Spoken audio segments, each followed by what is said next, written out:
Carolyn, Brent, who did such an amazing job last week. I mean, it's been an incredible honor to just get to know you a little bit.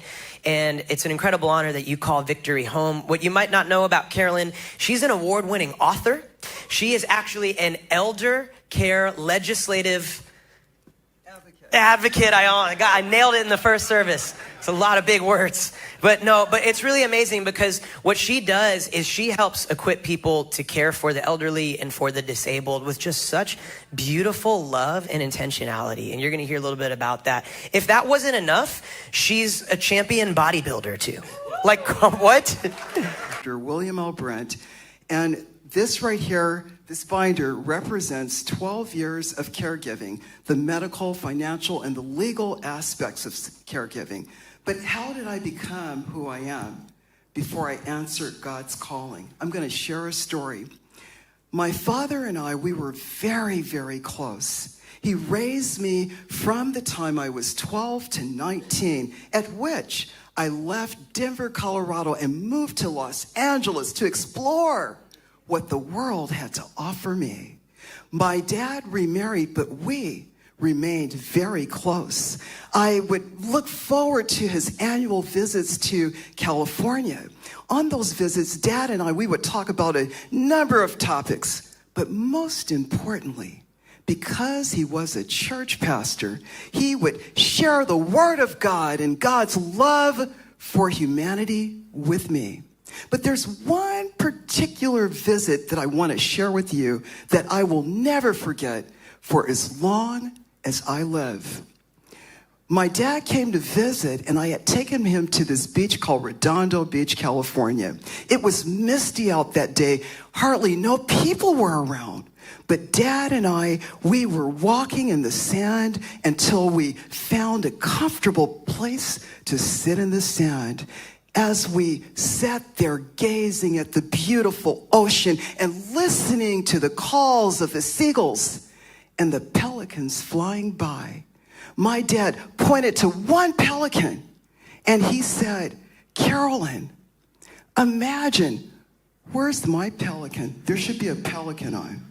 Imagine if God gave this beautiful bird one job to do in life, and that is to pick up one grain of sand and put it in his pouch and fly all the way to the moon and drop off that one grain of sand. But the pelican's task is not over. The pelican has to keep flying back and forth till there's no more sand left on the face of the earth. He looked me directly in my eyes and he said, "How long do you think it would take the pelican to remove all the sand off the face of the earth?" And I said, "Dad, it would take forever." And my father said, "For God's love and my love for you are eternal. And one day God's gonna call me home to glory. And when that day comes, I want you to think about the pelican flying back and forth forever and how long it's gonna take the pelican to remove all the sand off the face of the earth. That's how long my love will be with you." And I said, "Dad, wait a second. I don't want to talk about that. I'm only 20 years old. I'm far too young to talk about the prospect of your death." I tried to skip the subject.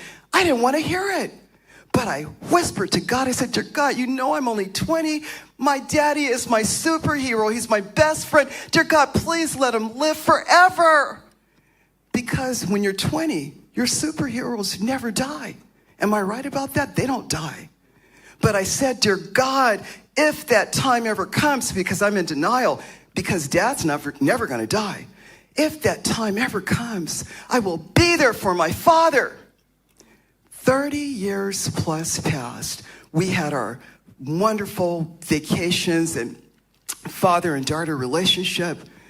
But one day, I got that phone call, and my father needed me, and I became his caregiver.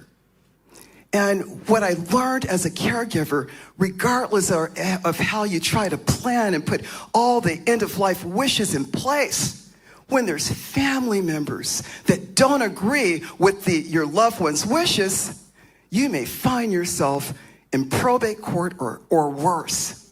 My family attacked me after 12 years of being the sole caregiver. They buried my dad.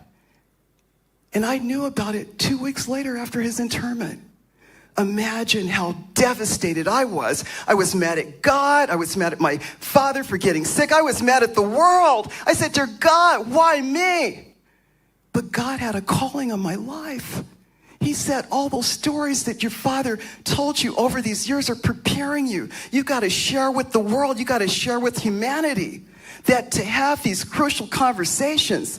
And now, 8 books later, my work is in the United States Congress, Harvard, Stanford, UK. It's every place. It's worldwide. Please put the picture up of my father and where the books are. God had given me a story, a caregiver story, to share with the world. And Hosea 4:6 says this, for the lack, or I could say, for the rejection of knowledge, my people perish. Families come together.